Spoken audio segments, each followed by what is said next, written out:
Hi everyone. एक बार फिर से आप सभी लोगों का स्वागत है हमारे इस SSC CGL 2025 prelims paper solution series के एक और सेशन में। आज की इस क्लास के अंदर हम जीके जीएस के शिफ्ट वाइज डिस्कशन की एक और शिफ्ट को कवर करेंगे, जिसमें हम पहुंच चुके हैं 24 सितंबर की शिफ्ट नंबर 1 में पूछे गए जीएस के सवालों पर। इससे पहले टोटल मैंने आपको 36 शिफ्ट्स का डिटेल्ड सॉल्यूशन इसी यूट्यूब चैनल पर प्रोवाइड किया है, तो आप जरूर उन सभी वीडियोस को भी देख सकते हैं और ना सिर्फ पूछे गए सवालों के आंसर जानेंगे, आप उनसे रिलेटेड एक्स्ट्रा एक कॉम्प्रिहेंसिव डिटेलिंग को भी समझेंगे। ठीक है, तो चलिए फिर शुरू करते हैं। आपके इस 24 सितंबर शिफ्ट 1 में पूछे गए जीके जीएस के सवालों का पहला सवाल आपकी स्क्रीन पर कुछ इस प्रकार से ये रहा। इसरो का आदित्य L1 मिशन अन्य सौर वेधशालाओं से किस प्रकार अलग है? What distinguishes ISRO's Aditya L1 mission from other solar observatories? देखो, जब कभी भी ये आदित्य L1 का नाम आप लोगों को सुनने मिलता है तो सबसे पहली चीज हमारे दिमाग में आती है कि भाई इसरो का पहला डेडिकेटेड सोलर मिशन है। ठीक है, और इसका लॉन्च डेट हमारे लिए इंपॉर्टेंट हो जाता है। तो लॉन्च डेट क्या थी? 2 सितंबर 23, ये डेट हमारे लिए इंपॉर्टेंट हो जाती है। और जनवरी 2024 में ये एक पॉइंट के अराउंड हेलो ऑर्बिट में पहुंच गया था। वो डेट भी एक आधा आपके एग्जाम्स के अंदर पूछी गई है। जो ये L1 पॉइंट है, इसके बारे में आप लोगों से पूछा गया है। L1 क्या है? आपका लैग्रेंज पॉइंट। इस लैग्रेंज पॉइंट पर ये 2024 के जनवरी के अराउंड हेलो ऑर्बिट के अंदर पहुंच गया था। अब इन्होंने यहां पर पूछा कि क्या इसरो के इस आदित्य L1 मिशन को अलग बनाता है, यानी कि जो बाकी के सोलर ऑब्जर्वेटरीज हैं उससे अलग बनाता है। तो एक एक करके पहले मैं आप लोगों को ना यहाँ पर ऑप्शन वाइज लेकर चलने की कोशिश करूंगा। पहला है, यह सूर्य का अध्ययन करने के लिए रडार तरंगों का उपयोग करता है। It uses radar waves to study the sun. देखो, सोलर ऑब्जर्वेशंस के लिए रडार वेव्स यूज करी ही नहीं जाती हैं। आदित्य L1 आपको ऑप्टिकल, यूवी या फिर एक्सरेज या फिर जो पार्टिकल डिटेक्टर्स है ना, उनका यूज करता हुआ नजर आएगा। तो ये वाली बात को लेकर तो मैं यहां पर इस पहले स्टेटमेंट को गलत कर दूंगा। सेकंड है, यह सूर्य की सीधी परिक्रमा करता है। It orbits the sun directly. मुझे इसको भी एलिमिनेट करना पड़ेगा क्योंकि आदित्य L1 सन की जो डायरेक्ट ऑर्बिट है ना उसमें नहीं है। ये L1 क्या था? आपका ये जो लैग्रेंज पॉइंट है इसके अराउंड आपको हेलो ऑर्बिट में नजर आता है, तो ये भी मुझे एलिमिनेट करना पड़ा। और तीसरा है, यह लैग्रेंज बिंदु 1 से सौर कोरोना का अध्ययन करता है। It will study the solar corona from the Lagrange point 1। ये वाला जो ऑप्शन है ये इसका करेक्ट आंसर रहेगा, क्योंकि यही बात इसको बाकी के सोलर ऑब्जर्वेटरी से अलग बनाती है। अब आपको क्या चीजें ध्यान में रखनी चाहिए? जैसे कि L1 पॉइंट है, वो अर्थ और जो सन है उनके बीच में लगभग 1.5 मिलियन किलोमीटर दूर स्थित ये आपका बिंदु है। और इस जगह से सबसे बड़ा जो एडवांटेज मिलता है ना, वो यही है कि सन को हम लगातार बिना किसी इक्लिप्स के उसके ऑक्यूलेशन को ऑब्जर्व कर सकते हैं। और इस मिशन का ऑब्जेक्टिव भी क्या था? यही था ना कि भाई हम सोलर जो कोरोना है उसका अध्ययन करेंगे, जो सोलर विंड्स है उनका एनालिसिस करेंगे, जो कोरोनल मास इजेक्शंस हैं जिसको सीएमईज कहते हैं उनकी मॉनिटरिंग करेंगे, जो स्पेस का वेदर रहता है उसको प्रिडिक्ट करने का काम करेंगे। तो ये बातें हमें याद रखनी है। ठीक है, तो यही इसका एक अलग है जो कि इसको अलग बनाता है। ये चीज एक बेसिक रूप में हमसे पूछी जा सकती है। ठीक है, तो कल को या फिर आपसे अगर पूछा जाएगा कि भारत का पहला सोलर मिशन कौन सा है, आदित्य L1 हम याद रखेंगे। जो लोकेशन है अगर वो पूछी जाएगी तो वो L1 है। L1 क्या है? ये है लैग्रेंज पॉइंट 1। ठीक, चलिए आगे बढ़ेंगे। क्वाड का प्राथमिक फोकस किस क्षेत्र पर है? What is the primary focus of the quad is in which region? देखो, होता क्या है, जब हम करंट अफेयर का डिस्कशन करते हैं, करंट अफेयर के डिस्कशन में मल्टीपल जो देशों की ग्रुपिंग्स होती हैं उनकी एक्टिविटीज आपको सुनने मिलती हैं। आप देखते हैं कि उन्होंने हाल ही में मिलकर किन बातों पर चर्चा करी। और आपके एग्जाम के पॉइंट ऑफ व्यू से ऐसे जो मल्टीपल ऑर्गेनाइजेशंस हैं या फिर जो ग्रुपिंग्स हैं उनकी बेसिक बातें पता होनी चाहिए। जो ये क्वाड की यहाँ पर बात कर रहे हैं, this Quad stands for quadrilateral security dialogue. मैं यहाँ पर लिख देता हूं, क्वाड्रिलेटरल सिक्योरिटी डायलॉग। ये इसका एक फुल फॉर्म आप लोग याद रखेंगे, जो कि एक स्ट्रैटेजिक ग्रुपिंग है, जिसके अंदर आपको टोटल जो कंट्रीज नजर आएंगे वो नजर आएंगे 4। अभी चारों के चारों देश कौन से हैं? इसमें हमारा इंडिया आएगा, इसमें आपको यूएसए नजर आएगा, इसमें आपको ऑस्ट्रेलिया नजर आएगा, और चौथा कंट्री इसके अंदर आपको जापान नजर आएगा। तो क्वाड की इन चारों कंट्रीज का आपका नाम याद रखना है।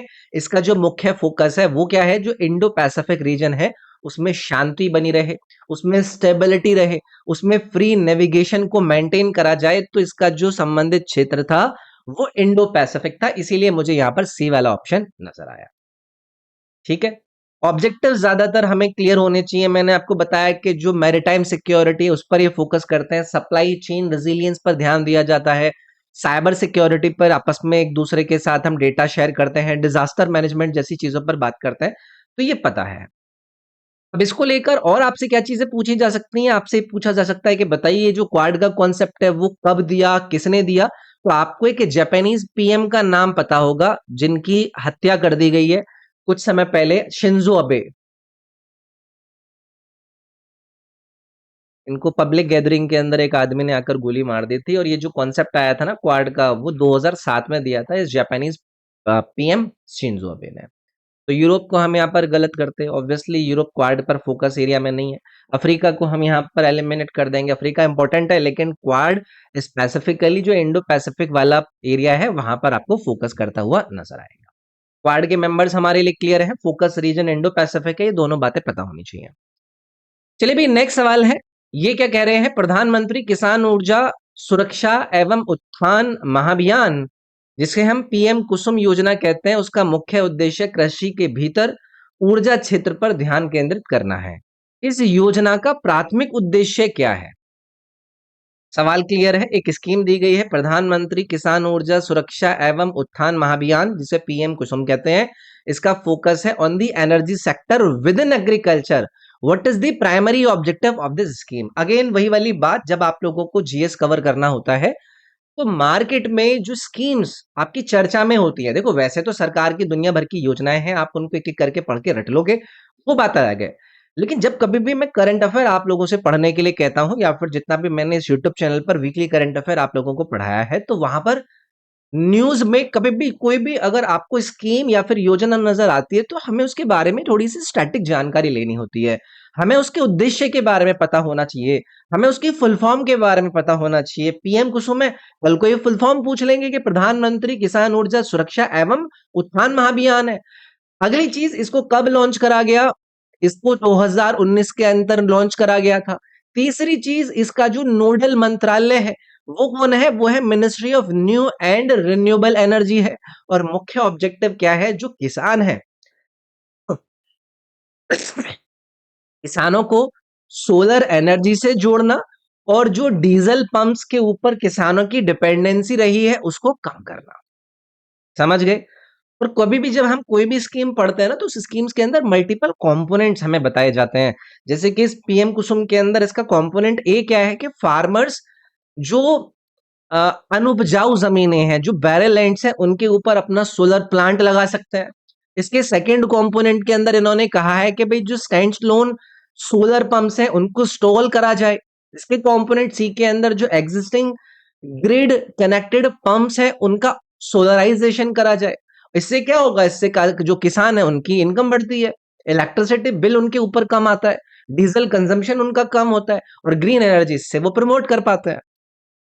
समझ गए? पहला ऑप्शन इन्होंने दिया है सभी कृषि उपभोक्ताओं को मुफ्त बिजली उपलब्ध कराना। देखो, to provide free electricity to all agriculture consumers scheme का ऑब्जेक्टिव फ्री इलेक्ट्रिसिटी देना है ही नहीं, हमने इस पर बात करी है ऑलरेडी। ज्यादा उपज के लिए रासायनिक उर्वरकों और कीटनाशकों के उपयोग को बढ़ावा देना। क्या मैंने इसके लिए कहा कि to promote the use of chemical fertilisers and pesticides for higher yields? इसका एग्रीकल्चर केमिकल से कोई रिलेशन ही नहीं था। तीसरा था ग्रामीण क्षेत्रों में सौर पंपों और ग्रिड से जुड़े सौर ऊर्जा संयंत्रों की स्थापना को प्रोत्साहित करना, to encourage the installation of solar pumps and grid connected solar power plants in rural areas. ये बिल्कुल सही है। ठीक है? तो ऐसी चीज़ें पता होनी चाहिए, ऐसी जो योजनाएँ आती हैं, उन योजनाओं के समय कई सारे टारगेट रखे जाते हैं, जैसे कि इंडिया ने इसमें 2070 का टारगेट रखा है कि भाई 2070 तक हम नेट ज़ीरो टारगेट को अचीव करने का एक कमिटमेंट देते हैं। और ये जो पीएम कुसुम है, ये उसी डायरेक्शन में एक इम्पोर्टेंट हमारे देश का इनिशिएटिव है, जिसको 2019 के अंदर लॉन्च करा गया। इसकी जो नोडल मिनिस्ट्री है, वो रिन्यूएबल एनर्जी वाली है। फोकस किसके ऊपर है? Solar pump, solar power plant और फार्मर की इनकम को बढ़ाने। ठीक है?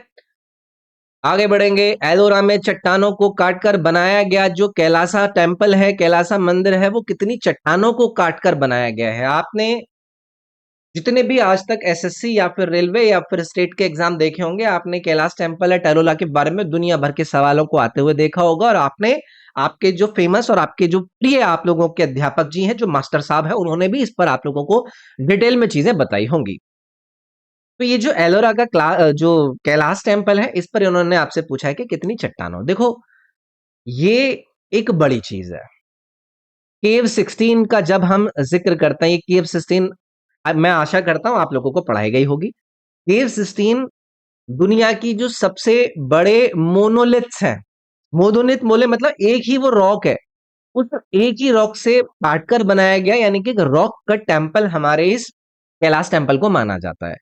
और इस मंदिर को ऊपर से नीचे यानी कि टॉप टू बॉटम एक ही पहाड़ या फिर चट्टान से काटकर तैयार करा गया है। इंजीनियरिंग की बात करें, आर्किटेक्चर की बात करें, ये इसका एक अद्भुत उदाहरण है। अगली चीज आप लोगों को पूछी जाती है कि किसने बताया, तो आप लोगों को पढ़ाया जाता है कि भाई 8th सेंचुरी एडी के अंदर एक रूलर हुआ करते थे जो कि राष्ट्रकूट रूलर थे।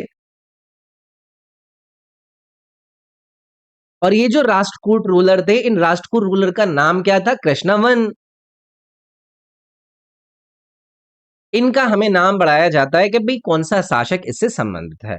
अगली चीज हमसे पूछी जाती है कि बताइए कौन से भगवान को समर्पित है, तो सभी को पता है भगवान शिव को ये जो टेम्पल है वो समर्पित है। यूनेस्को का स्टेटस मिला हुआ है, यानी कि एलोरा के जो केव्स हैं वो यूनेस्को वर्ल्ड हेरिटेज साइट के दर्जा उनको प्राप्त है। अब इसको लेकर क्या है, कई सारे इंटरेस्टिंग फैक्ट हमें पढ़ाए जाते हैं, जैसे कि बहुत सारे एक्सपर्ट ये कहते हैं कि लगभग 2 लाख टन पत्थर इसके अंदर हटाया गया था। मैं यहाँ पर लिख देता हूँ, 2 लाख टन जो पत्थर है उसको यहाँ पर काटकर हटाया गया था। तो ये एक सिंगल रॉक है भाई। सिंपल सी एक मतलब बात थी, इसमें कुछ बहुत खतरनाक बात तो है नहीं। तो यहाँ पर इसको लेकर कोई समस्या नहीं होनी चाहिए। लार्जेस्ट मोनोलिथिक टेम्पल अगर आपसे कभी पूछा जाए, कैलाश टेम्पल ऑफ एलोरा आप लोगों को याद रखना है। कौन सी डायनेस्टी का संबंध था? राष्ट्रकूट डायनेस्टी का संबंध था। किसके समय में इसको बनवाया गया, किसका संरक्षक प्राप्त था, या फिर कौन बिल्डर था? वो कृष्णा वन थे। तो ये बेसिक बातें हमें इसको लेकर पता होनी चाहिए। नेक्स्ट है भाई, इस नाइजीरियाई लेखक को पहचान, लिंग और प्रवासन की अडूट खोज के लिए 2021 पेन पिंटर पुरस्कार मिला। अब देखो होता क्या है ना, हमें स्टैटिक जीके भी पढ़ना होता है, हमें करंट अफेयर भी पढ़ना होता है। लेकिन बहुत से लोग कहेंगे कि जी 2025 की परीक्षा में ये सवाल आया है, लेकिन है तो ये 2021 का। लेकिन होता क्या है ना, जब हम बुक्स एंड ऑथर्स वाली कैटेगरी के ऊपर अपना अध्ययन करते हैं, तो उसमें कुछ ऐसे ऑथर्स या फिर बुक्स होती हैं जो कि काफी फेमस होती हैं, उनका काफी मार्केट में जिक्र होता है, उनकी इंटरनेशनल मार्केट के अंदर चर्चा होती है। अब ये 2021 का जो पेन प्रिंटर प्राइज है, वो एक नाइजीरियन ऑथर है जिनका नाम यहाँ पर आप लोगों को नहीं दिया गया है, वही हमसे पूछा था। तो ये थे चिमामांडा न्योग्जी अदिची। इनका नाम याद रखिएगा। मतलब ये अवार्ड इनकी राइटिंग में किसी की आइडेंटिटी, किसी की माइग्रेशन, जो सोशल जस्टिस इश्यूज हैं, उनका एक फियरलेस प्रेजेंटेशन इन्होंने अपनी पुस्तक अंदर किया था, जिसको लेकर इनको ये अवार्ड दिया गया। ठीक है। और भी इनकी काफी इंपॉर्टेंट मतलब ऐसी रचनाएं हैं, जैसे कि एक रचना इनकी और फेमस है, उसको half of a yellow sun कहा जाता है।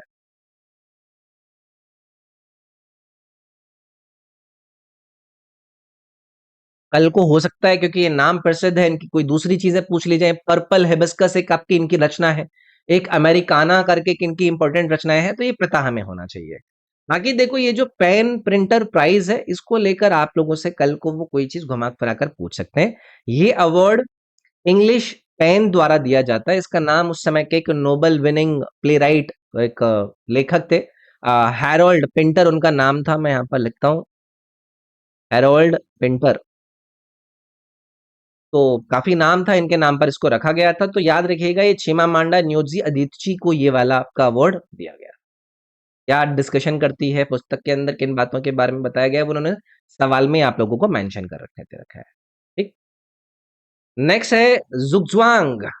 शब्द का संबंध बताइए कौन से खेल से है। नाम क्या है? जुज्वांग। भाई देखो, पहली चीज, इस शब्द को देखकर और दिए गए ऑप्शंस को देखकर आप लोग मुझे सच्चाई से बताइए कि क्या इसके अंदर आप लोग ऑप्शन को एलिमिनेट कर पाओगे या नहीं कर पाओगे। यार, आपने कबड्डी के अंदर कभी इस शब्द को सुना है? मैं पहले ये चीज आपसे पूछना चाहता हूँ। तो कबड्डी को मैं, अगर मुझे नहीं भी पता है ना, मैं एटलीस्ट एक आइडिया लगा सकता हूँ कि भाई ऐसा तो कुछ नहीं होगा। शूटिंग को लेकर भी मैं कह सकता हूँ कि भाई हो सकता है। चेस को लेकर भी मैं कह सकता हूँ हो सकता है। और टेबल टेनिस, मतलब जितना मैंने टेबल टेनिस को देखा है, मैंने कभी इस तरीके का वर्ड वहां पर एटलीस्ट सुना नहीं है। लेकिन एक्चुअल में जो इसका आंसर रहेगा भाई, वो चेस से रिलेटेड रहेगा। तो इसका जो एसोसिएशन है वो चेस से है। तो कभी भी अगर आप किसी खेल को देख रहे हैं, उस खेल से संबंधित टर्म्स आपको देखनी है, वो टर्म्स नहीं जो कि आसान है, आप लोगों के समझने में आपके लिए आसानी दे रही हैं। आपको वो टर्म्स भी देखनी है जो कि कठिन है, जो कि शायद आपको नहीं पता है। तो ये जो जुज़्वांग यहाँ पर टर्म दिया गया है, ये जर्मन लैंग्वेज का ये शब्द है। कल को ये भी आपसे पूछ सकते हैं। अब इसका मतलब क्या होता है? इसका मतलब होता है कि ऐसी सिचुएशन जहां पर जो प्लेयर है उसको मूव करना कंपलसरी हो, लेकिन जो भी मूव करे उसकी जो पोजीशन है वो और खराब अगर हो जाए तो उसको जुजवांग कहते हैं। और चेस में ये बहुत ही इंपॉर्टेंट एक स्ट्रैटेजिक कॉन्सेप्ट मांगा जाता है। जैसे मान लीजिए, अगर प्लेयर मूव ना करे तो उसकी पोजीशन सेफ है। अगर वो मूव ना करे, लेकिन रूल्स के अनुसार आपको क्या करना पड़ता है? आपको मूव करना ही पड़ेगा। और हर पॉसिबल मूव आपको पता है कि आपको वो लॉस की तरफ लेकर जा रहा है, तो इस सिचुएशन को ही ये जुजुआंग का नाम दिया जाता है। ठीक है। एंड गेम पोजीशंस के अंदर इसका यूज होता है। किंग और पॉन की जब एंडिंग होती है, या फिर ग्रैंड मास्टर लेवल के जो गेम्स होते हैं, वहां पर ये टर्म आपका काफी फेमस होता है। तो ये आपका चेस के साथ आपको लिंक कर लेना है। ठीक है। ऐसे ही एक और इंपॉर्टेंट टर्म है जिसको हम कहते हैं जिजुग। मैं यहाँ पर टर्म का नाम लिख देता हूं, ZWISCH। मतलब इसको एक बार आप ना चेक भी कर लीजिएगा, NZEG। ये एक टर्म है, ZUZS शायद। तो ये भी एक टर्म है जो कि चेस के साथ ही संबंधित है। इसको हम इंटरमीडिएट मूव इन चेस के साथ लिंक करता है, तो याद रखेंगे। चलिए आगे बढ़ते हैं। भारत सरकार अधिनियम 1935 का मुख्य उद्देश्य, ये तो आपका आज के जो हमारे डिस्कशन वाले सवाल है उसमें सबसे आसान सवालों के रूप में नजर आएगा। The Government of India Act of 1935 primary aimed to do what. आपको चार विकल्प दिए गए हैं। पहले एक बार ऑप्शन वाइज में जाऊंगा, उससे मेरे लिए आसान रहेगा चीजों को क्लियर करना। पहला है भारत को पूर्ण स्वतंत्रता प्रदान करना। मैं इसको गलत कर दूंगा, कंप्लीट इंडिपेंडेंस कभी नहीं दी गई। ठीक है। तो ये वाला तो प्राइमरीली उद्देश्य पता है आपको। भारत के लिए एक डोमिनियन दर्जा स्थापित करना, मुझे इसको भी एलिमिनेट करना पड़ेगा क्योंकि dominion status government of India act 1935 के ऑब्जेक्टिव के अंदर आपको नहीं नजर आता है। तीसरा है प्रांतीय स्वायत्तता के साथ संघीय ढांचे का प्रावधान करना, यानी कि provide for a federal structure with provincial autonomy. ये वाली जो बात है ये बहुत ही कॉमनली हम लोगों को पढ़ाई जाती है जब हम ये मल्टीपल जो एक्ट्स हैं इनका डिस्कशन करते हैं। गवर्नमेंट ऑफ इंडिया एक्ट 1935 का जब कभी भी जिक्र करा जाता है तो ब्रिटिश जो पार्लियामेंट है उनके द्वारा पास किया गया सबसे बड़ा और सबसे डिटेल्ड कॉन्स्टिट्यूशनल एक अधिनियम इसको माना गया। और इस एक्ट को इंडियन कॉन्स्टिट्यूशन का एक इंपॉर्टेंट सोर्स भी माना जाता है। अब इसकी ना कई सारे फीचर्स हैं, उन कई सारे फीचर्स में सबसे पहला है प्रोविंशियल ऑटोनॉमी, यानी कि ये जो प्रांतीय स्वायत्तता की हम यहाँ पर बात कर रहे थे, 1937 से प्रोविंसेस को एक अधिक स्वतंत्रता को दिया गया। गवर्नर के पास अपनी एक स्पेशल पावर्स आ गई, लेकिन डे टू डे का जो एडमिनिस्ट्रेशन था वो इलेक्टेड मिनिस्टर्स के पास हुआ करता था। दूसरा क्या था? दूसरा था फेडरल स्ट्रक्चर। फेडरल स्ट्रक्चर बोले तो कि इंडिया में फेडरेशन स्थापित करने का प्रपोजल आपको इस 1935 के गवर्नमेंट ऑफ इंडिया एक्ट के अंदर नजर आया। और इस फेडरल स्ट्रक्चर के अंदर आपको ब्रिटिश प्रोविंसेस क्रिएट करते हुए नजर आए, और इन्होंने साथ में क्या क्रिएट करा, प्रिंसली स्टेट्स को क्रिएट किया।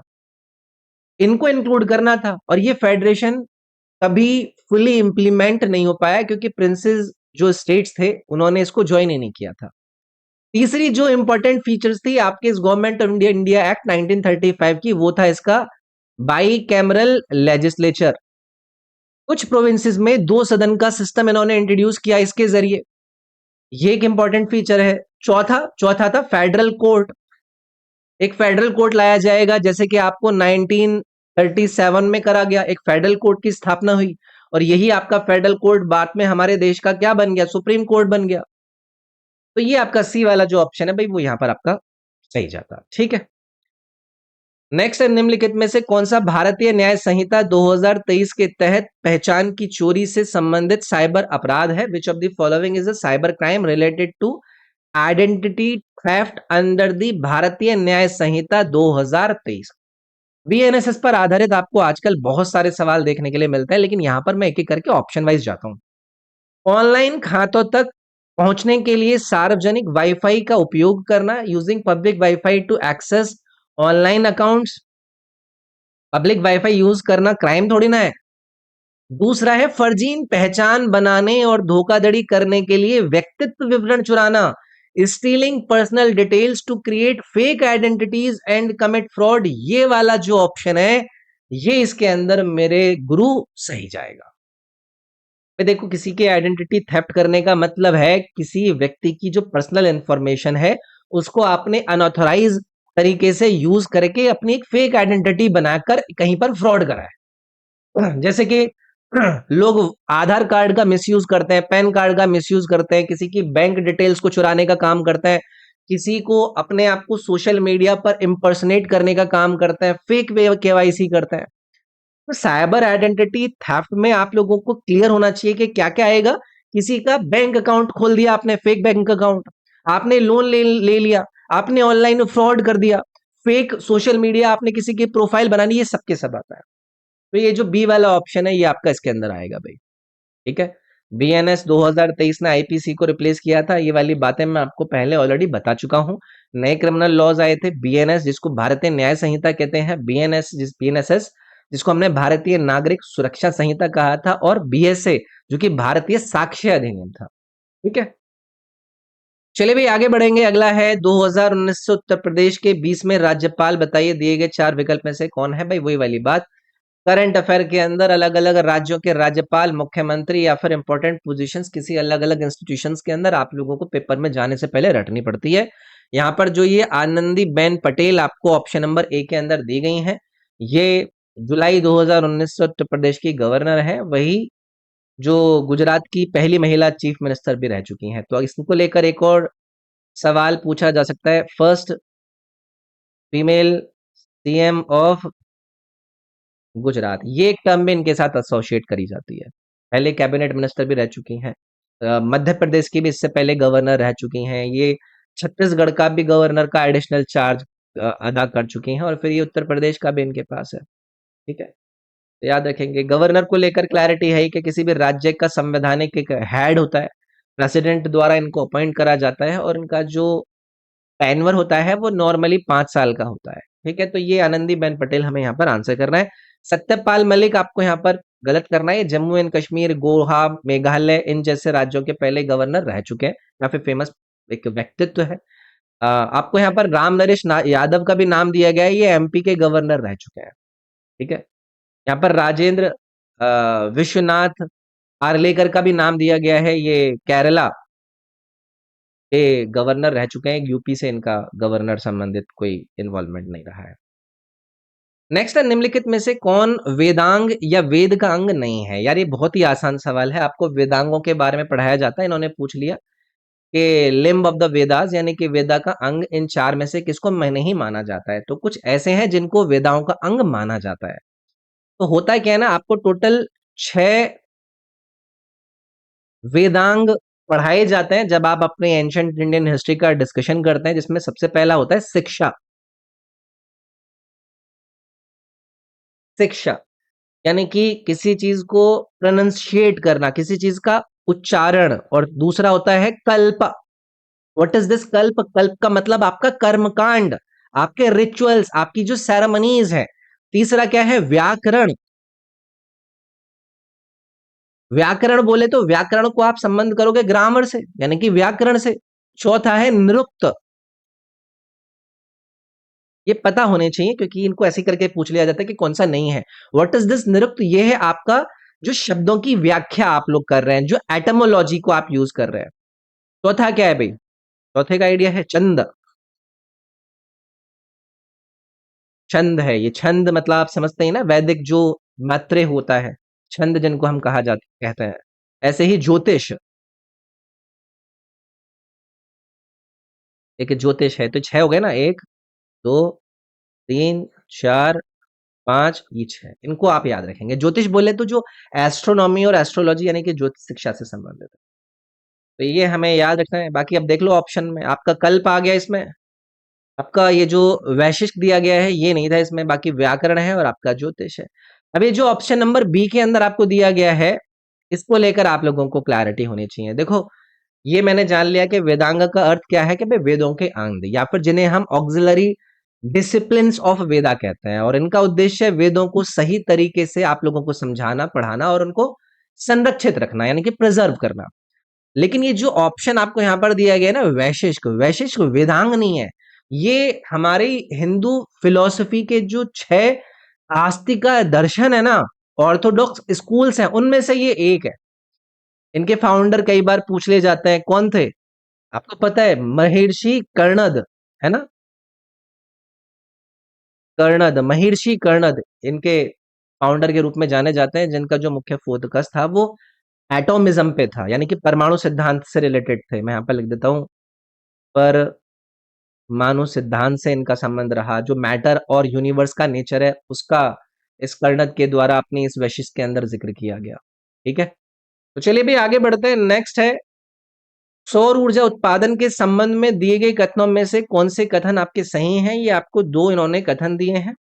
और which of the given statement is or are correct regarding solar power production? तो एक बार स्टेटमेंट वाइज इसके अंदर हमें जाना पड़ेगा। पहला ये कहते हैं कि सौर ऊर्जा एवं नवीनीकरण ऊर्जा स्रोत है जिसका परिचालन लागत कम है और पर्यावरण पर इसका न्यूनतम प्रभाव पड़ता है। इस सवाल को, इस स्टेटमेंट को पढ़ते ही आप लोगों को एकदम क्लियर फीलिंग आई होगी कि सही है कि भाई solar power is a renewable energy source with low operational cost and minimal environmental effect. पता है ना, सोलर एनर्जी रिन्यूएबल है, फ्यूल कॉस्ट इसके अंदर जीरो होती है, मेंटेनेंस कंपैरेटिवली इसके अंदर कम होता है और कार्बन एमिशन इसके अंदर बहुत कम होता है। तो इसीलिए सोलर एनर्जी को क्लीन एनर्जी भी हम कह सकते हैं। तो पहला वाला स्टेटमेंट हमारे यहाँ पर करेक्ट हो गया। दूसरा है, कामुथी सौर ऊर्जा परियोजना भारत में सबसे बड़े एकल स्थान और सौर संयंत्रों में से एक है जिसकी क्षमता 648 मेगावाट है। जितने भी सोलर पावर प्लांट प्रोजेक्ट या फिर एनर्जी पावर प्लांट प्रोजेक्ट हमारे देश के अंदर है ना, उनके बारे में आपको पता होना चाहिए। जैसे कि कामोती सोलर पावर प्रोजेक्ट की यहाँ पर इन्होंने बात करी, कैपेसिटी इसकी 648 मेगावाट ही है। लोकेशन इसकी तमिलनाडु के अंदर है। ये एक चीज आप यहाँ पर याद रख सकते हैं, तमिलनाडु का जो रामनाथपुरम डिस्ट्रिक्ट है ये वहां पर नजर आएगा। कैपेसिटी इन्होंने दे दी है, बिल्कुल सही है। इसका डेवलपर कौन है? अदानी ग्रुप ही इसका डेवलपर है। जब ये लॉन्च हुआ था तब ये दुनिया का सबसे बड़ा single location solar power plant में से एक था, पता है आपको? और इंडिया के अंदर और भी कई सारे बड़े बड़े सोलर पावर प्लांट हैं, जैसे कि आपने भादला सोलर पावर प्लांट सुना होगा, वो राजस्थान के अंदर है, भादला, है ना? आपने पावागढ़ सोलर पावर प्लांट के बारे में सुना होगा, वो कर्नाटक के अंदर है। ऐसी रेवा सोलर पावर प्लांट है, वो मध्य प्रदेश के अंदर है। कामुथी का नाम है जो कि यहाँ पर आपको दिया गया है तमिलनाडु। तो ये पता होना चाहिए हमें, ठीक है ना? नेक्स्ट है, आपको दो स्टेटमेंट दिए गए हैं और फिर ये आपको बताना है कि कौन कौन सा स्टेटमेंट इसके अंदर आपको करेक्ट नजर आ रहा है। कथन वन कहता है, भारत में जनसंख्या पिरामिड आधार और शीर्ष पर चौड़ा है और बीच में संकीर्ण है। The population pyramid in India is broad at the base and top and narrow in the middle. अब आप मुझे बताइए, ये जो स्टेटमेंट इन्होंने यहाँ पर यूज किया है या सही है या नहीं? देखो, इंडिया का जो पॉपुलेशन पिरामिड है वो ट्रेडिशनली उसका बेस जो है वो ब्रॉड होगा, मिडिल कंपैरेटिवली उसका आपको वाइडर नजर आएगा, लेकिन जो टॉप है वो आपको नैरो नजर आएगा, नैरो। तो ये डेवलपिंग जो कंट्रीज होती हैं उनकी ये विशेषताएं होती हैं। अगर टॉप भी आपके लिए ब्रॉड हो गया तो इसका मतलब है कि जो एल्डरली पॉपुलेशन है वो बहुत ज्यादा है, लेकिन हमारे देश के अंदर तो नहीं है। तो इसीलिए पहला वाला स्टेटमेंट जो यहाँ पर दिया था वो मेरे को यहाँ पर गलत करना पड़ेगा। स्टेटमेंट टू, भारत में उच्च जन्म दर और घटती मृत्यु दर के कारण युवा जनसंख्याओं का अनुपात ज्यादा है। देखो, जब हम इंडिया का जिक्र करते हैं, बर्थ रेट हमारे यहाँ पर हिस्टोरिकली हाई है। हेल्थ केयर इंप्रूव होने से जो डेथ रेट है वो हमारे देश के अंदर कम हुई है। तो इसका रिजल्ट क्या है? इसका रिजल्ट ये निकला कि जो यंग पॉपुलेशन है उसका प्रोपोर्शन आपको बहुत ज्यादा नजर आएगा, और इसी वजह से इंडिया को डेमोग्राफिक डिविडेंड का एडवांटेज भी मिलता है। अब आप बोलेंगे कि ये जो मैंने डेमोग्राफिक डिविडेंड टर्म यूज किया, इसका मतलब क्या है? इसका मतलब है कि जब जो वर्किंग एज पॉपुलेशन है जो 15 से 64 साल की है, डिपेंडेंट पॉपुलेशन से ज्यादा हो जाए और इकोनॉमिक ग्रोथ को बूस्ट करे, इंडिया करंटली इसी फेज का तो बेनिफिट यहां पर ले रहा है। तो हमारे लिए ये सेकंड वाला स्टेटमेंट जो इन्होंने दिया वो सही था। तो statement one is correct, statement two is incorrect. ये वाला आपका सही जाएगा यहाँ पर सीधे सीधे, बाकी का कुछ एक्स्ट्रा वो है ही नहीं। ये पिरामिड बेसिस वाली बातें हमें पढ़ाई जाती हैं, कभी और इस पर एक बार एक्सप्लेनेटिव तरीके से आप लोगों को बताऊंगा। निम्नलिखित में से कौन सा राग आधारित प्रदर्शन का प्रकार नहीं है? Which of the following is not a type of राग बेस्ड परफॉर्मेंस? अब देखो, इस पर पहले मैं आप लोगों के साथ चर्चा कर चुका हूं। जब हम इंडियन क्लासिकल म्यूजिक की बात करते हैं तो उसमें जो ये राग बेस्ड परफॉर्मेंसेस है, इनका बहुत ज्यादा महत्व होता है। राग क्या है? राग एक तरीके से एक मेलोडिक फ्रेमवर्क होता है ना, जिसके अंदर हम जिसके जो आधार है उस पर ज्ञान और वदान करते हुए नजर आते हैं। अब इंडियन राग बेस के अंदर आपको कई सारी फॉर्म्स नजर आती हैं, जैसे कि ध्रुपद, हिंदुस्तानी क्लासिकल म्यूजिक की सबसे पुरानी एक ये शैली है। गंभीर और डिवोशनल इसका एक नेचर दर्शाया जाता है। अकबर के दरबार के जो प्रसिद्ध गायक तानसेन थे वो आपके इस ध्रुपद परंपरा से ही जुड़े हुए थे। तो मैं यहाँ पर इनका लिंक तानसेन से कर दूं। तो ये क्या है? ये भी एक राग बेस्ड परफॉर्मेंस है। दूसरा, ठुमरी, ये एक सेमी क्लासिकल सिंगिंग स्टाइल है। आपके भाव और आपके जो रोमांटिक एक्सप्रेशन है उसके ऊपर ये फोकस रखता है। जो लखनऊ और बनारस घराने हैं उससे संबंधित है। यहां पर मैं ये भी लिख देता हूं, लखनऊ एंड बनारस, इसके साथ इनका संबंध हो जाएगा। तीसरा है प्रबंध, ये प्राचीन जो भारतीय संगीत है उसकी एक तरीके से पुरानी कॉम्पोजिशन स्टाइल है। ध्रुपद के प्रिकर्सर के रूप में इसको माना जाता है। तो ये भी आपका हमारे इस राग बेस्ड परफॉर्मेंस के अंदर आएगा। अब चौथे में आपको दिया है सोनाटा। आप में से आधे लोग सोच रहे होंगे कि भाई ये जो सोनाटा है ये तो घड़ी है। सोनाटा क्या है? सोनाटा वेस्टर्न क्लासिकल म्यूजिक की कॉम्पोजिशन का फॉर्म है।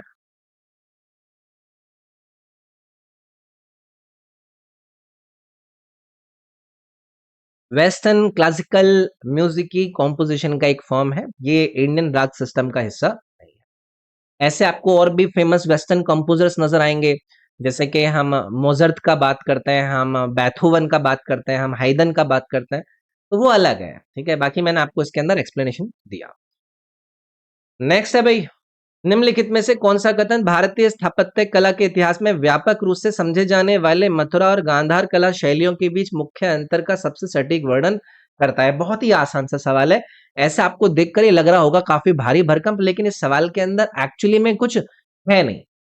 ये दोनों टाइप की स्टाइल्स आप लोगों को अलग अलग, मैंने इस सवालों के डिस्कशन करते हुए इनको अच्छे से एक्सप्लेन आपको ऑलरेडी कर रखा है, लेकिन फिर भी एक एक करके आपको सारी की सारी जो चीजें हैं वो इससे संबंधित एक्सप्लेन करूंगा। इन्होंने कहा था कि भाई, which of the following statements most accurately describes a key difference between the Mathura and Gandhara school of art as broadly understood in the Indian architectural history? यानी कि जितना हमारी जो मतलब भारतीय स्थापत्य कला है उसके इतिहास में व्यापक रूप से समझे जाने वाले इनका सटीक वर्णन करेगी। सबसे पहले आप लोग मुझे बताइए कि जब कुषाण पीरियड की हम बात करते हैं जो 1 से 3rd सेंचुरी एडी के अंदर होता है, उसमें बुद्धिस्ट स्कल्पचर को दो मेजर स्कूल के अंदर आप डेवलप होता हुआ देखते हैं। पहला कौन सा था? आपका मथुरा स्कूल, जिसकी लोकेशन मथुरा उत्तर प्रदेश के अंदर थी, जिसके अंदर रेड जो स्पॉटेड सैंडस्टोन था उस मटेरियल को यूज करा गया था। प्योरली एकदम इंडियन स्टाइल थी। उसके अंदर स्ट्रॉन्ग बॉडी स्ट्रक्चर को दर्शाया गया था, उसके अंदर स्पिरिचुअल एक्सप्रेशंस को उन्होंने दर्शाया था, उसमें जो बुद्ध थे उनके यक्ष स्टाइल अपीयरेंस उनको दी गई थी। और दूसरा कौन सा है? दूसरा है गांधार स्कूल। इसकी लोकेशन प्रेजेंट डे आपको पाकिस्तान और अफगानिस्तान रीजन के अंदर नजर आती है। इस गांधार स्कूल के अंदर जो मटेरियल यूज हुआ था वो था ग्रे शीट स्टोन। इसकी विशेषता क्या थी? इसमें ग्रीक, रोमन और इंडियन इन्फ्लुएंस था। इसमें जो क्रिएटर्स थे यानी कि जो इमेजेस थी उसमें उनके कर्ली हेयर्स यूज करे गए थे, उनकी डीप सेट आईज इसमें दर्शाई गई थी, उनकी एक फोल्डरी ड्रैपरी उनको दी गई थी, एक रियलिस्टिक ह्यूमन फीचर्स इसमें दर्शाए गए थे।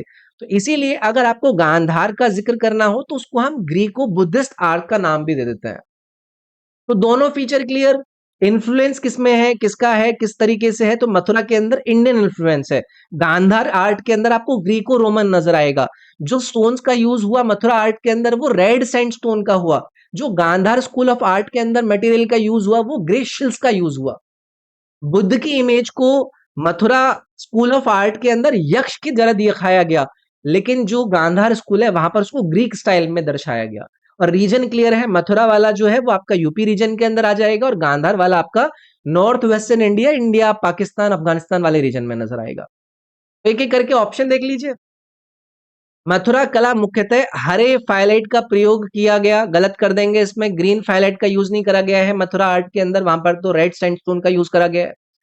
बी में कह रहे हैं कि गांधार कला पूरी तरह से स्वदेशी आधार पर विकसित हुई। मैं इसको गांधार पूरी तरह विकसित हुई वाली बात को यहां पर गलत कर दूंगा, उसमें इंडिजीनस यानी कि हमारे देश का भी इन्फ्लुएंस है।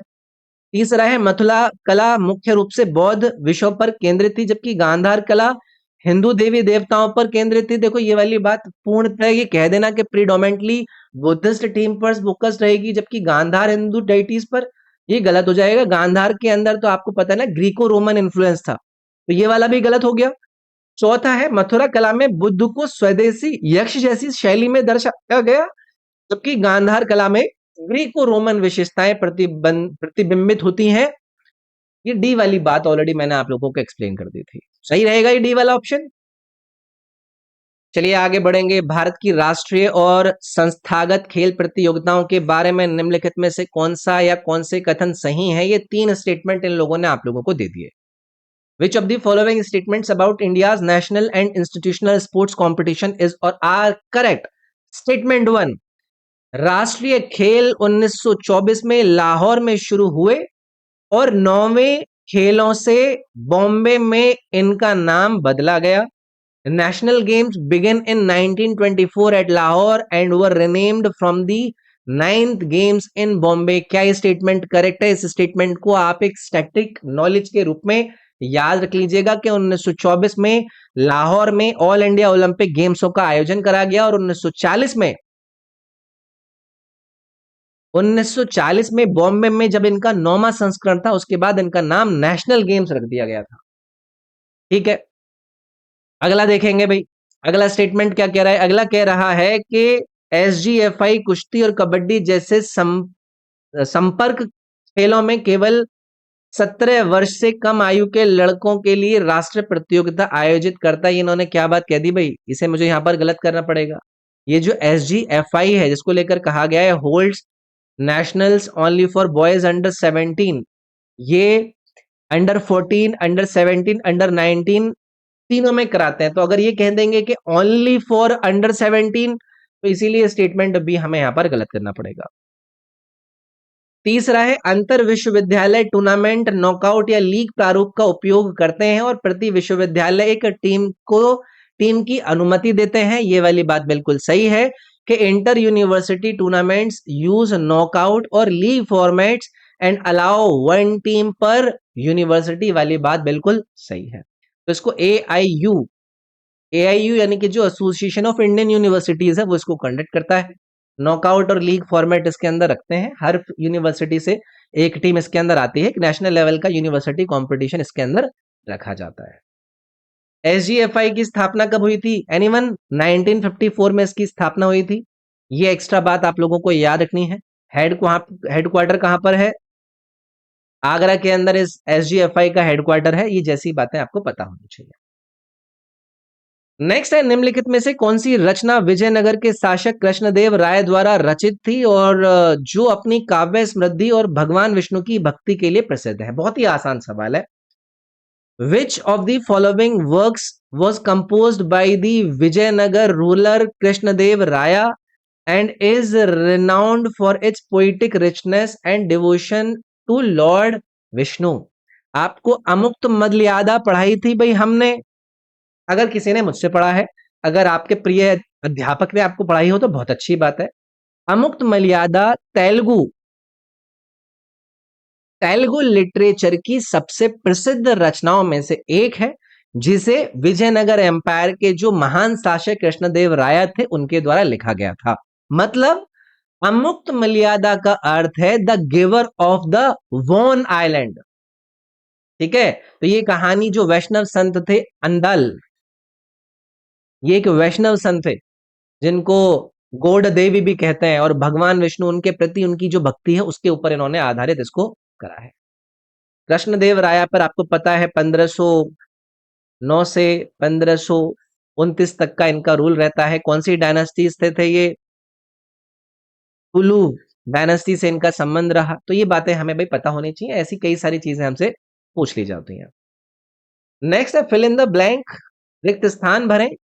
26 जुलाई से 31 अगस्त 2024 के बीच आयोजित 133वें डूरंड कप के फाइनल मैच में नॉर्थ ईस्ट यूनाइटेड एफसी का मुकाबला किससे हुआ था? भाई ये करंट अफेयर बेस्ड है, जो स्पोर्ट्स रिलेटेड एक्टिविटी हमारे देश के अंदर अलग अलग जगह पर चलती रहती हैं, तो उससे संबंधित ये सवाल है। तो डूरंड कप एशिया का सबसे पुराना फुटबॉल टूर्नामेंट है, इसके बारे में आप लोग याद रखिएगा। ठीक है, एशिया का सबसे पुराना ओल्डेस्ट, जिसको कब स्टैब्लिश करा गया था? 1888 के अंदर इस टूर्नामेंट को स्टैब्लिश करा गया था। ये दुनिया के सबसे पुराने फुटबॉल टूर्नामेंट्स में से भी एक है। तो ये 2024 के डूरंड फाइनल के अंदर north east United football club का जो लड़ाई थी, जो फाइनल था, वो किसके साथ था? मोहन बगान एसजी से। रिजल्ट क्या रहा इसके अंदर? पहली बार जो ये north east United football club है, इसने डूरंड कप का टाइटल जीता। ठीक है, पहले 2-2 से इनका टाई हुआ था, फिर इनका पेनल्टी शूट आउट हुआ था। तो ये पता होना चाहिए। डूरंड कप की स्थापना कब हुई? 1888 में हुई। ये बहुत ही बेसिक सवाल है। ऐसे ही संतोष ट्रॉफी आप काफी फेमसली सुनते हैं, इसका कब स्थापन करा गया था? 1941 में करा गया था। ये भी आपके फुटबॉल से ही रिलेटेड है। आईएसएल 2024 से शुरू हो रहा है, आई लीग 2007 से शुरू हो रहा है। ये बेसिक बातें हमें पता होनी चाहिए। ठीक है, नेक्स्ट है द्वितीयक इंद्रधनुष में रंग क्रम क्या है? The colour order in the secondary rainbow is. देखो ये इंपॉर्टेंट सवाल है। आपके जो साइंस वाले अध्यापक हैं, जिनको आप लोगों को साइंस को बड़ी बढ़िया बढ़िया स्लाइड्स में पढ़ाने का शौक है, मैं आशा करता हूं आप लोगों ने उनसे इसको पढ़ा होगा, बहुत अच्छे से पढ़ा होगा। हमसे नहीं पढ़ा है, लेकिन जितने भी लोगों ने हमसे पढ़ाई करी है वो इसको दिखते ही आंसर कर पा रहे होंगे।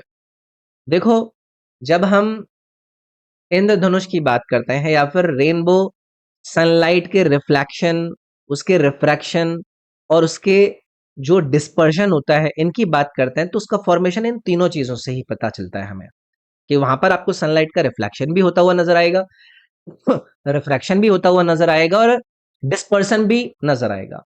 जो प्राइमरी रेनबो होता है उसमें हमारे कलर और ऑर्डर क्या मिलता है? विबग्योर। ये नजर आता है ना, जो प्राइमरी रेनबो होता है, इसमें आपका जो वॉयलेट होता है ये आपका अंदर होता है, और जो रेड वाला होता है ये आपका बाहर की तरफ होता है। तो प्राइमरी रेनबो के अंदर हम एक इंटरनल रिफ्लेक्शन होता हुआ नजर पाते हैं, है कि नहीं? लेकिन ये जो सेकेंडरी रेनबो की बात हमने करी है, जिसके बारे में मुझे लगता है कि आप लोगों को शायद नहीं पता है, सेकेंडरी रेनबो में जो वाटर ड्रॉपलेट्स हैं, उन वाटर ड्रॉपलेट्स के अंदर दो आपको इंटरनल रिफ्लेक्शन नजर होते हुए नजर आएंगे, और उसी वजह से जो उनका कलर का ऑर्डर होगा ना, वो उनका कलर का ऑर्डर उल्टा हो जाएगा। यानी कि वो क्या हो जाएगा? ये ROYGBIB। यहां पर जो रेड है ये आपका अंदर हो जाएगा, और जो यहां पर आपका वॉयलेट था वो बाहर हो जाएगा। और यही कारण है कि सेकेंडरी रेनबो प्राइमरी रेनबो के बाहर की तरफ आप लोगों को दिखाई देता हुआ नजर आएगा। समझ गए? प्राइमरी रेनबो के अंदर इंटरनल अगर रिफ्लेक्शन का नंबर पूछा जाए कितने होते हैं प्राइमरी रेनबो के अंदर एक, लेकिन सेकेंडरी रेनबो के अंदर इंटरनल रिफ्लेक्शन कितने होते हैं दो। जो ब्राइटनेस होती है वो प्राइमरी रेनबो की वो आपको ज्यादा नजर आएगी, जो सेकेंडरी रेनबो है उसकी कम नजर आएगी। जो कलर ऑर्डर है आपके प्राइमरी रेनबो का वो विबग्योर है, और जो कलर ऑर्डर सेकेंडरी रेनबो का है वो उसका रिवर्स है। जो पोजीशन होती है आपके प्राइमरी रेनबो की वो आपको इनर नजर आती है, और जो पोजीशन सेकेंडरी रेनबो की होती है वो आपको आउटर पार्ट में नजर आती है। तो आप मुझे बताइए इन चार में से कौन सा सही ऑप्शन जाएगा? Same as primary rainbow? जी नहीं, reversed compare to primary rainbow, यानी कि जो बी वाला ऑप्शन है ये इसमें आपको करेक्ट मारना पड़ेगा।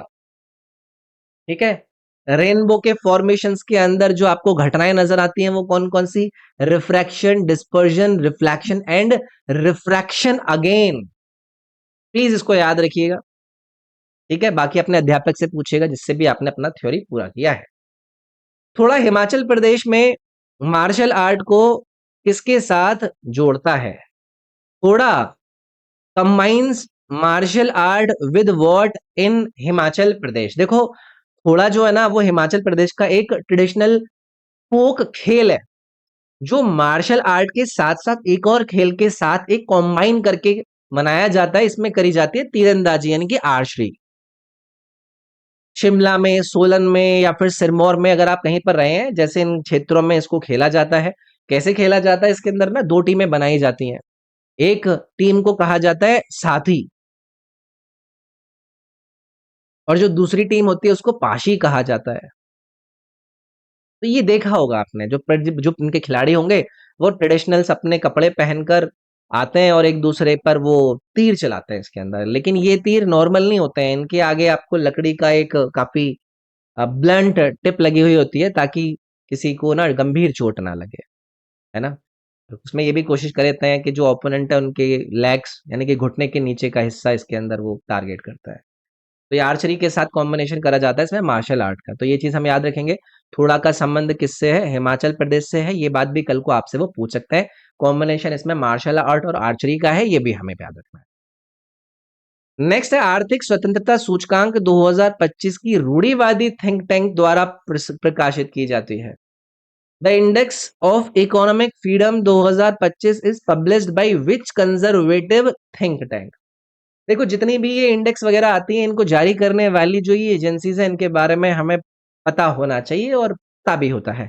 और ये जो इंडेक्स ऑफ इकोनॉमिक फ्रीडम है ना, ये दुनिया के देशों में इकोनॉमिक फ्रीडम को मापने का काम करता है, और इसका जो पब्लिशर है वो यूएसए का यहाँ पर हेरिटेज फाउंडेशन, ये इसको पब्लिश करता है, और ये हर साल पब्लिश करता है ये।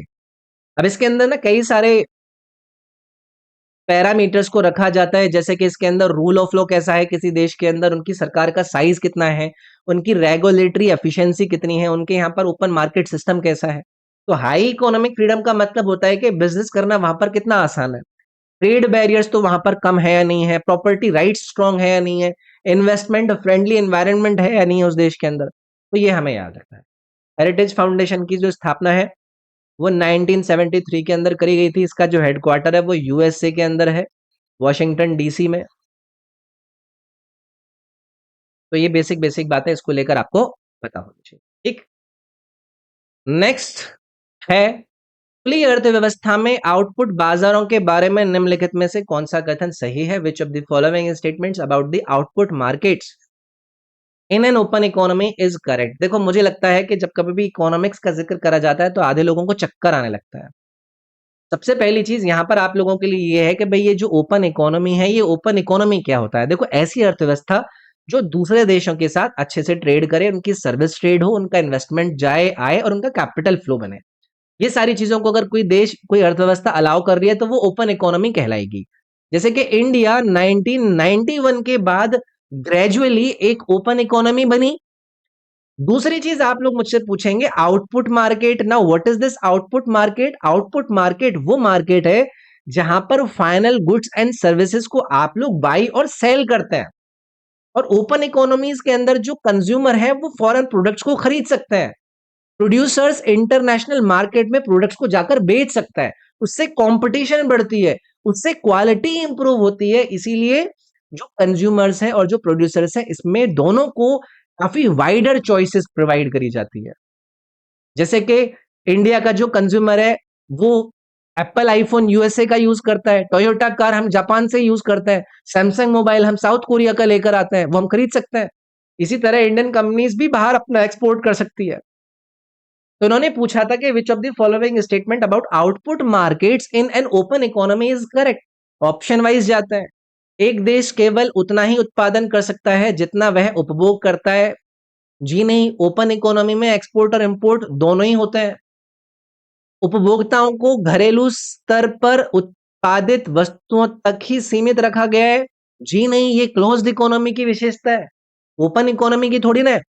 तीसरा है वस्तुओं और सेवाओं का व्यापार उपभोक्ताओं और उत्पादकों को व्यापक विकल्प प्रदान करता है, एक वाइडर यहाँ पर ऑप्शन प्रोवाइड करता है, चॉइस प्रोवाइड करता है। बिल्कुल सही है। तो यही तो मैंने बताया अभी आप लोगों को, तो याद रखिएगा इसको। नेक्स्ट है भाई, planning commission was established in which year. ये जो योजना आयोग है इसकी स्थापना कब करेगी? सभी लोग इसका आंसर करेंगे एक ही स्वर में, 1950। मुझे लगता है आज की क्लास के सबसे आसान सवालों में से एक है। जब हम आपके इस प्लानिंग कमीशन की स्थापना की बात करते हैं तो आपको 15 मार्च 1950 का जो डेट है, इस समय पर भारत की सरकार ने रेजोल्यूशन के माध्यम से इसको स्थापित करा था। इसका उद्देश्य क्या था कि जो भारत के रिसोर्सेज हैं उनका असेसमेंट किया जाएगा, पंचवर्षीय योजनाएं बनाई जाएंगी, इकोनॉमिक डेवलपमेंट की प्लानिंग करी जाएगी और एक बैलेंस्ड रीजनल डेवलपमेंट को इसके अंदर प्रमोट करा जाएगा। इससे पहले चेयरमैन कौन थे? जो हमारे फर्स्ट पीएम थे। कौन? नेहरू जी इसके पहले चेयरमैन थे। पहला 5 ईयर प्लान कब आया था? सभी को पता है 1951 से 1956 में आया था, जिसका जो फोकस था वो किसके ऊपर था? Agriculture and irrigation. ये पंचवर्षीय योजनाएं संबंधित आपने दुनिया भर की कहानी अपने फेवरेट टीचर से पढ़ रखी होंगी। सेकंड पंचवर्षीय योजना के अंदर क्या फोकस था? इंडस्ट्रियलाइजेशन, जो कि महालनोबिस मॉडल के ऊपर आधारित था। ग्रीन रेवोल्यूशन का पीरियड आपका चौथे और पांचवी पंचवर्षीय योजना के अंदर आया था। छठी पंचवर्षीय योजना के अंदर गरीबी को खत्म करने को लेकर ध्यान दिया गया था। तो ये बातें हमें पता होनी चाहिए। और फिर बाद में आपको पता है कि प्लानिंग कमीशन को रिप्लेस कर दिया गया नीति आयोग के द्वारा। और ये नीति आयोग ने प्लानिंग कमीशन को जो रिप्लेस किया वो डेट भी वैसे सबको ही पता होती है, 1 जनवरी 2015, मोदी सरकार के आने के बाद। ठीक। नेक्स्ट है क्रांतिकारी बाघा जतेंद्रनाथ मुखर्जी अपनी वीरतापूर्ण लड़ाई और किस भारतीय राज्य में क्रांतिकारियों को प्रेरित करने के लिए जाने जाते थे? बहुत ही बढ़िया सवाल। दी रेवोल्यूशनरी बाघा बोले तो Jatindranath Mukherjee was known for his valiant fight and for inspiring revolutionaries in which Indian state? जब कभी भी बाघा जतिन का जिक्र होता है तो उनका असली नाम हमसे सवाल के रूप में पूछ लिया जाता है। जतेंद्रनाथ मुखर्जी आपको याद रखना है, जो कि बंगाल के सबसे प्रभावशाली जो क्रांतिकारी थे उनमें से इनको एक माना गया। बाघा नाम जो यहाँ पर यूज किया गया है, इनको कैसे मिला? कहते हैं कि उन्होंने एक रॉयल बंगाल टाइगर को अकेले में ही मार दिया था, इस वजह से इनका नाम पड़ गया बाघा जतिन। तो ये मतलब काफी इनकी एक्टिविटीज रही। जो जुगंतर रेवोल्यूशन ग्रुप है उनके मुख्य नेता इनको कहा गया था। उद्देश्य इनका यही था कि अंग्रेजों के रूल को आर्म्ड रिबेलियन के थ्रू हम खत्म करेंगे। इन्होंने जर्मन प्लॉट भी करा था। जर्मन प्लॉट कब करा गया था? 1915 में। वर्ल्ड वॉर 1 के दौरान उन्होंने जर्मनी से वेपन्स लाने की प्लानिंग की थी ताकि ब्रिटिशर्स के खिलाफ हमारे देश के अंदर एक विद्रोह करा जा सके। बालासोर एनकाउंटर इनको लेकर फेमस है। बालासोर एनकाउंटर 1915 में अंग्रेजी फोर्सेस के साथ एनकाउंटर हुआ जिसमें ये शहीद हो गए थे। ठीक है। अच्छा, एक कोट आप लोगों को इनसे संबंधित याद रखना है, कल को कोट जरूर वो आपसे आपके एग्जाम में पूछ सकते हैं, तो याद रखिएगा। अमरा मार्बो, अमरा मोरबो, अमरा मोरबो, जगत जागबे, जगत जागबे। ये इनका कोट आपको याद रहेगा, यानी कि हम मरेंगे दुनिया जाग उठेगी। तो याद रखेंगे इनको। चलिए भाई, नेक्स्ट है सर एम विश्वेश्वरा के बारे में निम्नलिखित में से कौन सा कथन सही है? Which of the following statement about sir M Visvesvaraya is correct. तो इसमें हम एक एक करके ऑप्शन वाइज ही जानते जाते हैं, लेकिन पहले इनके बारे में एक बेसिक आइडिया होना चाहिए। ये जो सर एम है, एम बोले तो मोक्षगुंडम करके इनका नाम है। विश्वेश्वरा भरत सबसे महान जो हमारे देश के इंजीनियर रहे हैं उनमें से इनको जाना गया है।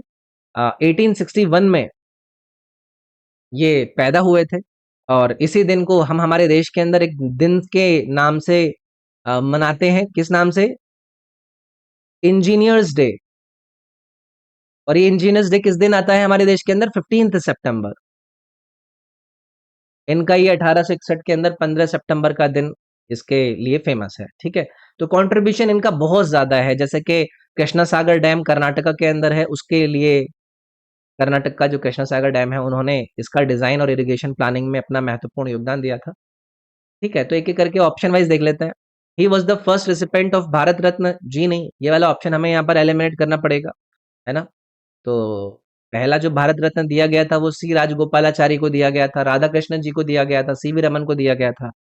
दूसरा है, उन्हें भारत की जल विद्युत परियोजनाओं में उनकी भूमिका के लिए जाना जाता है। ये वाली बात है, देखो बिल्कुल सही है। बी वाला ऑप्शन इसमें सही चला जाएगा। तो ये एक बढ़िया सवाल है आपका। और इनको भारत रत्न दिया गया था। इनको भारत रत्न कब दिया गया था? 1955 में दिया गया था इनको। ये भी हमें याद रखना है। ठीक। नेक्स्ट है असर्शन रीजन बेस्ड सवाल। यहाँ पर दिया गया है, दावा करा जा रहा है कि 1991 के सुधारों के कारण भारतीय अर्थव्यवस्था विदेशी निवेशकों के लिए खुल गई। इसको देखते ही आप लोग करेक्ट कर देंगे कि भाई the 1991 reforms led to the opening of the Indian economy to foreign investors. LPG reforms आए थे, लिबरलाइजेशन, प्राइवेटाइजेशन एंड ग्लोबलाइजेशन। और इन रिफॉर्म्स के बाद क्या हुआ था? जो एफडीआई, एफडीआई बोले तो जो फॉरेन डायरेक्ट इन्वेस्टमेंट होता है, वो हमारे देश के अंदर अलाउ हुआ। जो विदेशी कंपनियां हैं उनको हमारे देश के अंदर एंट्री मिली, और लाइसेंसिंग जो रिस्ट्रिक्शंस अभी तक लग रही थी उनको कम करा गया। इकोनॉमी ग्लोबल मार्केट के लिए हमारे देश ने ओपन करी। रीजन ये देते हैं, सरकार घरेलू बचत दर में तेजी से वृद्धि करना चाहती थी, ये गड़बड़ कर दिया इन्होंने। 1991 रिफॉर्म्स का मेन रीजन डोमेस्टिक सेविंग्स बढ़ाना नहीं था। असली कारण था कि इंडिया सीवियर इकोनॉमिक क्राइसिस से गुजर रहा था। हमारा फॉरेक्स रिजर्व बहुत कम था। बैलेंस ऑफ पेमेंट का क्राइसिस हमारे देश के अंदर बन चुका था। हाई फिस्कल डेफिसिट जनरेटेड था।